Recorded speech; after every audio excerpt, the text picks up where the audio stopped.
On dit à cette époque, dans Luc chapitre 17, on peut descendre jusqu'à le verset 26, on pouvait voir à l'époque de ces grands serviteurs de Dieu, il dit que ce qui arrivera du temps de Noé arrivera de même au jour du Fils de l'homme.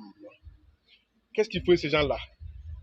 Il dit, les hommes mangeaient, buvaient, se mariaient et mariaient leurs enfants jusqu'au jour où Noé entra dans l'arche et le déluge vint et les fit tous périr. Cette arche était leur moyen d'être échappés à cette déluge. Et ils avaient l'occasion et la grâce d'être sauvés, afin que leur vie soit conservée. Quiconque qui voulait conserver sa vie devait entrer dans cette arche. Mais Noé a passé du temps à leur prêcher que Dieu a dit, voici cette voie d'échappatoire, entrez dans cette arche, afin que vos vies soient conservées, afin que Dieu puisse épargner vos vies.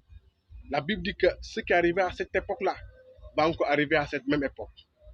Ça veut dire que le cœur de cette population, le cœur de cette nation, pas seulement cette nation, monde entier, ceux qui refusent d'écouter la parole de Dieu, vous comprenez? Ceux qui refusent d'écouter la parole de Dieu. Aujourd'hui, il y a plein de gens qui prêchent Dieu, qui vous parlent de Dieu. Même chez toi, dans ta chambre, tu peux écouter la parole de Dieu. Mais il dit que ces gens-là, ils n'avaient pas le temps d'écouter. Ils ont refusé d'écouter Noé pendant des années. C'est ainsi même que Lot, à son époque aussi, c'était le même. Ils ont refusé d'écouter. Mais je dis que ceci aussi arriva de même au jour du Fils de l'homme. Voici les moments que Dieu a mis à part pour que quiconque veut être sauvé, qui donne sa vie à Jésus. Quiconque veut être sauvé, qui se détourne du péché. Jésus dit dans sa parole que personne sur terre ou dans le ciel, ni autre ailleurs, ne peut arriver vers Dieu sans passer par lui.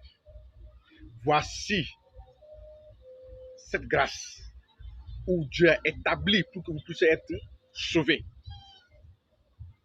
Sachez que cette génération a aussi un cœur plus dur que ceux de l'époque de Noé et de Lot.